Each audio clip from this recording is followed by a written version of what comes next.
Mimi nataka niwaeleze hivi na nataka mnisikize vizuri. It is the people that hire and fire governments. Na mimi nataka niwaambie hivi. Si nilikuja hapa nikawaahidi hii kanisa yenu kwamba nitaitengeneza. Nimeweka 5 million shillings hiyo kanisa iishi.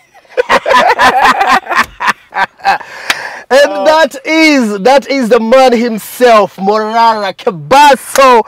You've definitely seen him on Twitter, on TikTok, on Instagram, everywhere. He's trending all across the Kenyan internet. He's going viral for his very perfect, I was going to say near perfect, but I will say perfect impression of President William Ruto. He's not a content creator. He's a lawyer and a businessman with a chain of furniture companies in this country. And today, Citizen Digital caught up with Morara Kebaso right here in Nairobi to get to know more about his ability to really nail that William Ruto impression, his activism, his Gen Z movement, and everything else. I mean, it's going crazy. You will hear him and you will be inspired by this story. Fellow countrymen, after deep soul searching, I have come to the profound realization that our nation is pleading for change. The youthful generation of this country have led the way into the light. My brother, Morara Kebaso. Yes. You just went viral, I would say a week ago, 2 weeks ago, a month ago. I don't know. I just knew you a week ago. Yes. Now blow up. Who are you? Who is Morara Kebaso? Wewe ni nani? Yes. Tuambie wewe ni nani? Na wewe ni Gen Z kwanza. Wewe ni Gen Z, sindio? Yes, I'm a Gen Z. You're a Gen Z? Yes. Okay. So who is Morara? I'm in my late 20s. You're in your late 20s? Yes. Kwa hivyo wewe ni Gen Z kabisa? Kabisa. In the movement? Yes. So tell us about yourself. Would you maybe introduce yourself? I know you're a lawyer, but who really are you? Well, I'm a young man trying to make a living in this country and to struggle for myself and build opportunities. As you've correctly put it out, I went to school to study law, but I ended up in business. I own a company called Morara Home Furniture. We are on Facebook, TikTok, and Instagram. We create home furniture pieces, bespoke pieces like sofas, beds, dining sets. I employ directly about 85 people directly. Wow. And my passion to start producing this content was for civic education, because I also feel the pain of being a producer in this country, and I like things to be better so that I can even create more opportunities for the youth, and that was my main motivation. Furniture. Why furniture of all things? I mean, you are a lawyer. Uliingiaje furniture? How did you find yourself in that world? Okay, you know, I've done many things, Boga. I've had a hotel in Kangware 56. I've had a wines and spirit called Tribal in Kawendani. I've done online writing. I've done translation and transcription. I've been an MC. I've been a waiter at Ufanisi Resorts. I've done so many things I cannot count them. Yeah. But how I ended up in furniture is I was broke and I had a nice bed. So I put a picture of the bed. That time Gigi was called OLX. Yes. So I put it on OLX and somebody bought the bed for much more money than I bought it, because I had bought it from my neighbor at 3K and I was able to sell it online for 9,000. So I saw potential. So I went and talked to a fundi, a Kamba who was called Mule, and he made me another bed for 8,000 shillings. And again, when I was broke, I sold it for 14,000 shillings. So the day when I was broke, I knew I was just going to do furniture. and you are a very young man. Yes. And you've mentioned like I don't know, like 6-7 businesses. Yes. Please tell me, when was your first dabbling in business? Before we went on camera, you already mentioned that you started hustling at 16. Yes. You want to tell me about that? So yes, I started at 16 years. And the reason I started at 16 years is because I faced a problem in my life. When I was a teenager, I had a small problem in school. I was in Maseno School. Oh, really? Yeah, Maseno School, the first national school in Kenya, built in 1906. Oh, wow. No, even Alliance was actually built in 1928. Yes. So that was first national school in Kenya. So I was in Maseno School. and I was very talented in drama, in music. There they used to call me ODM. Why? Yeah, that was my nickname. Okay. So at Maseno School, I ran into some disciplinary problems. I was a very outspoken person and a very aggressive person in terms of when I believe in something. So it got me into a little bit of trouble, and I was suspended from school. And because I was suspended from school, my parents were so angry, they didn't want to hear anything about me. So ilibidi nijiondoe kidogo niende nipige hustle kidogo. So I began with washing utensils at a hotel in Kisii town. Then I went into trying to MC because I was good in drama, so I decided to do something that I would do naturally. So I did MC for road trips. Someone gave me an opportunity to sell Ken salt. The salt that is called K salt. So I sold some salt for some time. So nikafanya vitu mbili tatu. Then I was able to go back to school. I went to a school called St. Francis Gekendo. That is in Kisii? In Kisii now. Okay. And St. Francis Gekendo. So this is from Maseno to St. Francis Gekendo? To St. Francis Gekendo. It's a local school, didn't even have a fence. I think I relate to your story, but go ahead. But at St. Francis Gekendo, the principal told me, you see, I'll never send you home for school fees. But you have only one job, to get an A.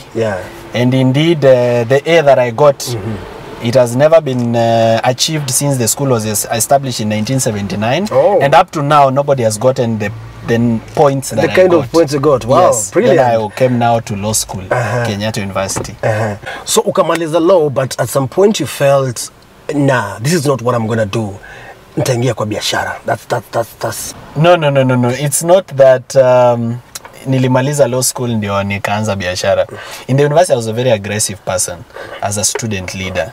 Both as student leader in the School of Law, Kenyatta University, and even as I ran for president for the student union. So because I was very aggressive, at some point again I ran into trouble with the authorities in the university. So at the university I was arrested, I was taken to Kiambu Police Headquarters. I stayed there for 10 days. What did you do? Then I went to committee, I stayed in committee for 47 days. What did you do? What I did, I told the comrades tutafunga Thika Superhighway.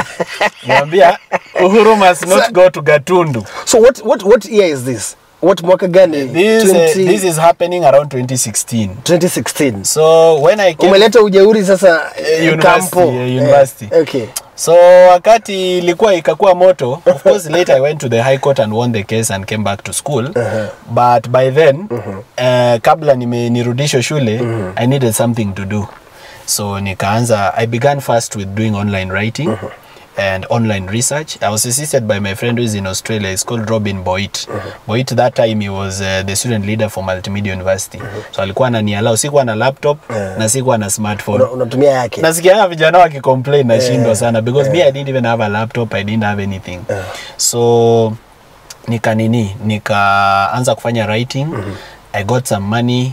There's my friend who is in the US, she's called Brenda. She took me to Gikomba, tukanunua vitu mbili tatu. I started a life. Then after that, sasa ndio nikakuja kuingia kwa biashara. I began with the milk business, sold milk. Then I started making yogurt. I learned to make yogurt on YouTube. Nikanunua yogurt culture pale hapa Kikorok Road, pale town. Na pia aspartame sugar. Na flavors za vanilla na strawberry. So hii time sasa nimepatana na my wife. So tuko kwa single room sasa. Tumeanza maisha. So mimi na my wife tulikuwa tunatengeneza yogurt. Jioni, asubuhi tunapika chapo for people tunawauzia. When I started growing pole, nikajaribu kufanya ubroker ya insurance, ikanishinda. I tried selling land, I didn't succeed. Then later sasa nikasema, by the way, nasi wakati nilikuwa nasota nilikuwa nauza vitanda zangu. I'll begin selling furniture. And that became your line of business actually. You see, whenever I've purposed to do something, I never thought about the means to do it. Mimi nikisha purpose kufanya kitu, I never think about the capital. I don't think about the connections. Bora nimeamua hiyo ndio kitu nataka kufanya. I do it even with zero capital. So the moment I decided I want to do furniture, I went to the people that already do the furniture. I talked to them, I told them, mimi sina capital ya kwanza, lakini ninaweza ongelesha customers na watabai. Give me an opportunity, I'll sell. If I sell, give me a commission. So that's how I started growing now in the furniture industry. You had mentioned earlier that you were in Ongata Rongai. I was in Ongata Rongai. That's where I began. Okay. So you moved to I moved to Utawala. Okay. The reason I moved to Utawala is because niligrow sana. Ikafika point I want to start my own business. And I didn't want to compete with wale watu walinigrow. Wale kuinua. Yeah, because it would have been a very bad and unhealthy competition. So nikaamua no. I can't compete the same people walinigrow. Wacha ni move out to a new town.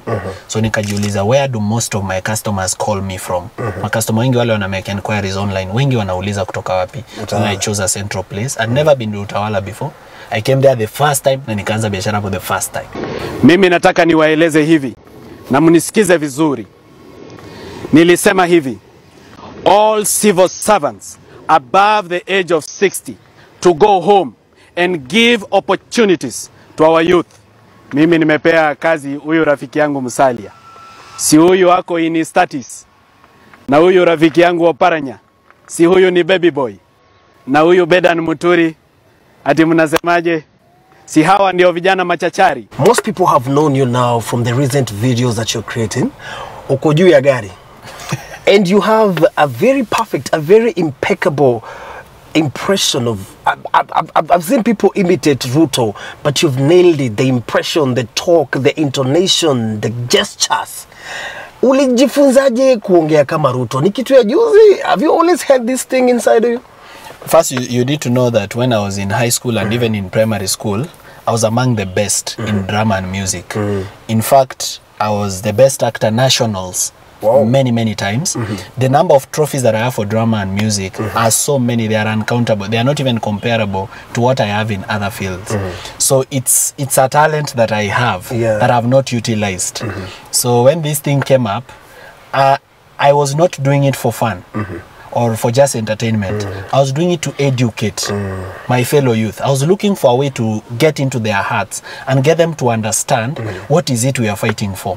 So I was just trying to do interesting content that will go into their heart and teach them that, look, this is what we expect. Because I began with a speech of what we expected from the president. And you see, most of the things I mentioned in that piece actually came to pass. Because I knew he should dismiss his cabinet secretary. And because I'm a lawyer, I knew which section of the law he can use. I knew he'll accept the resignation of the Inspector General because he can't fire the Inspector General. It's an independent office. So being a lawyer has also assisted me in terms of how I produce that content to be more realistic. We call it edutainment. Edutainment. Una educate, yes, na una entertain. Yes. So you went viral because kuna videos uko juu ya gari, you really, you even over kaunda pia. Let's even talk about the kaunda. Before we even go about that. Kaunda ulishonesha specifically for that content creation ama ulikuwa na kaunda kwa nyumba? Okay, this kaunda nilishonewa na fundi mzuri sana. It's called Bolo Bespoke. And it was for a friend's wedding. But I had not worn it anywhere else except when I wore it to my friend's wedding. So nilikuwa tu nayo. So when this thing came up, nikakumba by this niko na kaunda. Problem ilikuwa it was long sleeved. So nilienda nikakata because I realized most of Ruto's kaundas they are short sleeve. Yes. So now I think I need 2, 3, 4 more kaundas. At least ndio unaweza because he has so many himself. He has quite a number. He has quite a number. So now what was the reaction when you did the first kaunda, when you did the first video on top of your car? Na uka address because Ruto anajulikana ni mtu ambaye kusimama juu ya magari. Yes. What was the reaction from Kenyans? How did they receive that video? The reception was very positive. First, for those who wanted entertainment, they were entertained, and for those who wanted to be educated, they were educated. Because the mission of the video was to help people understand what we should be fighting for. And also to communicate to the president that, look, we are used to him speaking to us from on top of vehicles. It's not like we can't do it ourselves. We can actually do it. We speak back to him and tell him in a language he understands. In a language that he understands, in a kaunda and on top of the vehicle, that our expectations of him are very high. And as it stands now, his disappointment is also very high. So he's depressing and stressing the youth of Kenya. He should change his ways and get to do things in a different way so that even as a youth of Kenya we can feel part of this country, we can live and grow here. Wewe nyamaza hapo. Kama utaki kukaa kwa hii mkutano, you can leave. Unashangilia nini? Hii pesa mmepewa kunishangilia hapa si ni pesa yenu. Your videos have gone super viral. What was the intention? Were you intending to actually educate? Were you expecting a viral moment? I mean, what was in your mind when you're creating the video? Did you expect it to blow up? I mean, is this something you did for the sake of doing? I mean, well, I didn't have the expectations that it would go viral because I was just communicating to my friends and the few followers that I had. Going viral, I believe, is something I didn't expect. I didn't even expect this interview. But it is good that it has gone viral, because I would be worried if I was going viral for the wrong reasons. But I'm going viral for the right reasons and for the right content.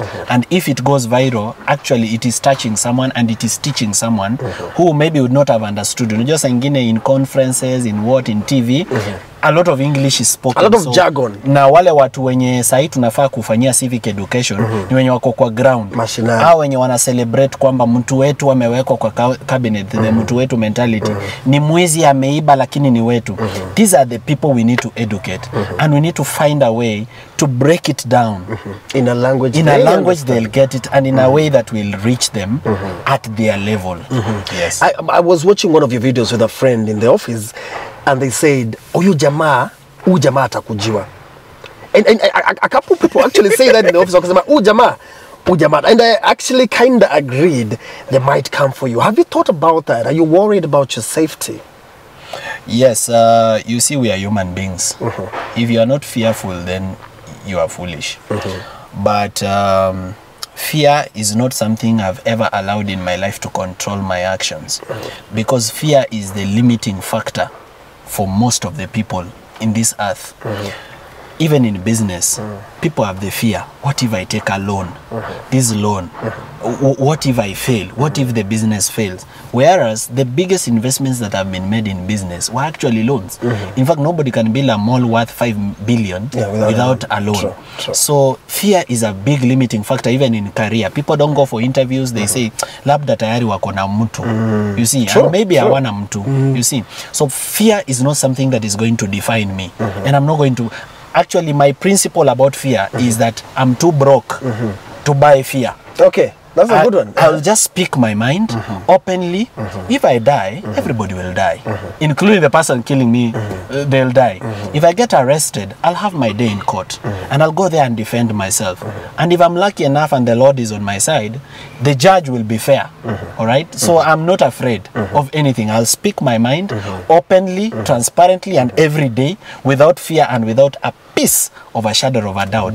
Provided I'm saying the truth and I'm saying something that will impact a fellow youth or a Kenyan to have a better life or to think of a better life and start dreaming about it and thinking about how we can achieve it, then I'm ready for anything. That is very profound. Now tell me, you have a family, you have a wife, you have children. Are they worried about what daddy is doing? Is your wife worried about what her hubby is doing? Akwambi, tulia kidogo ni kubaya. I mean, you've seen people getting kidnapped, abducted, and killed and discovered. I mean, come on. Somewhere. Floating somewhere. Do you want to float? Yeah, my family loves me, beginning with my parents, my uncles, my aunties, my children, my wife. Okay, my children, they are too young to understand what's going on. True. So they are excited. But my wife is very worried. But she knows me. She knows the man she married. So she's ready. And she supports me through it. In fact, sometimes she's my cameraman. Camera woman. Okay, because I was going to ask you who is recording these videos. Like the one I did at the coast. I was with her at the coast. Okay. She's the one who shot it from on top of the vehicle. Yeah, so she supports my dream. Okay. She knows that mtu alioa anakuanga hivi. Yes. So she's ready for any eventuality. Aliniambia ataweka tu savings ya cash bail. Nikishikwa. In case, because it might does in case. Inakuja. It can happen. It can happen, yeah. True. It can happen. But me, I'm prayerful and hoping to God to preserve my life, not just for myself, but for Kenyans who I will impact their life in the future, because I believe my businesses will grow and I'll be able to employ more people. I believe someday I might get some civic duty to serve people at a certain position, and we are at a time when we need leaders of integrity. So I'm praying to God, please, the same way you preserved David when he was being pursued by King Saul, preserve me for your ends. I've seen you do videos not just on top of your car, but also with some sort of government style podium. Which even has, like, you know, the coat of arms. The coat of arms, na uko pale unaongea kama Ruto. Are you overstepping? Are you overstepping? In terms of the use of the flag and the coat of arms? I don't know. I don't know. I agree. There is a colonial law, and I say colonial because it was a colonial law that sort of prohibits the use of those coat of arms. But you see, through the new constitution, we were liberated from that. Right now, everybody can have the flag of Kenya. You can have it in your house. Sure. In fact, unaweza jishonea unaweza jishonea kitenge. Kitenge. Kama ya bendera ya Kenya. Embarambamba. Yeah. If you go to the US, people put the flag on their balconies. The flag on their balconies, on their doorsteps. True. So it has been liberated right now. Anybody can have the flag, can have the coat of arms, because it's a source of unity and a source of pride. And the best unity is when everybody uses it and we are together. So I don't believe I'm overstepping. Yeah. And in fact, I would use it again and again. Hiyo podium kwanza nilipewa na jamaa pale. Iko kwa hao yako. Where is it now? It's in your house. Right now it's in my house. It is on the rooftop of my house. In fact, yes. Nikipata tu content anaenda kwa nyumba kushoot. Since ulianza kushoot is the stuff no kaanza kushare, and you now very active actually. Now I realized, I don't know, let's tackle this as well. You shared a photo on Twitter, on X rather.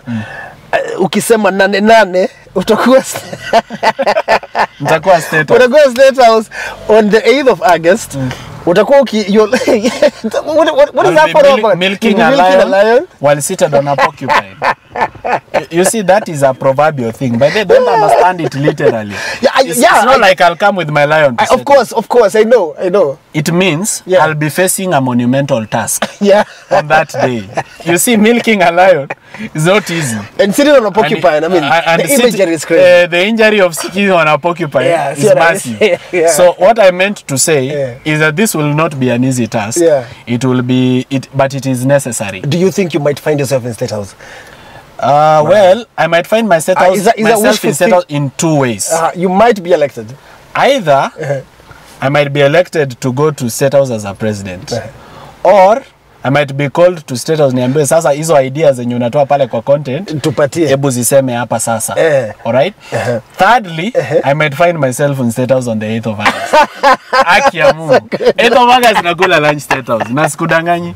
Our nation has plenty of good things given to us by God for the benefit of his people. Ladies and gentlemen, no Kenyan should beg for food. This is your car? Yes. This is your car as a Gen Z. Haya ndio magari yanapelekwa rather na hawa mabwenyenye hawa. This is the car that cabinet secretaries use currently. Yes. And it is your car. You've been having it for how long now? This particular one, I've had it for 1.5 years. Okay. But cars like this particular model, the Prado, I've had it since I was 24 years. At 24, you had a Prado? Yes. Are you sure we are worshiping the same we are worshiping the same God, eh? Yes, so this is your car. God, and it's an interesting one because now we are going to do the Ruto thing. Anapenda kuongea juu ya magari, asharudi kwa streets. Yes. Is that right? So now you show me how you do it. Show us how you do it, how you get up there. So and I want to go up there with you as well. All right, twende juu. Tunakanyaga wapi sasa? Hapa tu mahali. Very nice. Here we are. Twende kazi, Mr. President. Twende kazi. Mimi nataka kuwaeleza hawa watu wa Citizen TV na pia na hawa matapeli na hawa wakora. The media should be fair in reporting. There will be something to report and somewhere to report from. Hii mambo ya corruption, it will end. I promise you. Enough is enough. Ama namna gani? Hebu nione kwa mkono wale wanasema ufisadi itaisha. Salale. Kweli mumeamua. Ukishoot hizi content, do you laugh? Unachekaga? Content yangu ni bamba sana. You know, let me tell you, there's a musician I really like, he's called Prince Inda. And why I like him is because his live performances, he enjoys the music even more than the audience. And the way he shakes his head, he's feeling it. So the truth is that, mimi content yangu, even if people don't watch, even if they don't like, mimi mwenyewe I'm so happy about it. Isha kubamba. Unapata tayari mimi tayari nimebambika mbaya sana. Yes. I was coming here nilikuuliza, are you a content creator? Yes. You had an answer. Are you a content creator? I know you're not making any money out of it. You don't expect to make money out of it. But are you going to that direction now? Because clearly your stuff is good. I mean, we love it. The truth is that sometimes what you hope to do in life and what you end up doing in life is different. What I would say is that I'm open. I am keeping an open mind. I'm not writing off content creation because the truth is that there's a lot of money in digital economy. Sure. If you see the amount of money that Hell's Gate National Park makes in 1 year versus what Lion King animation made.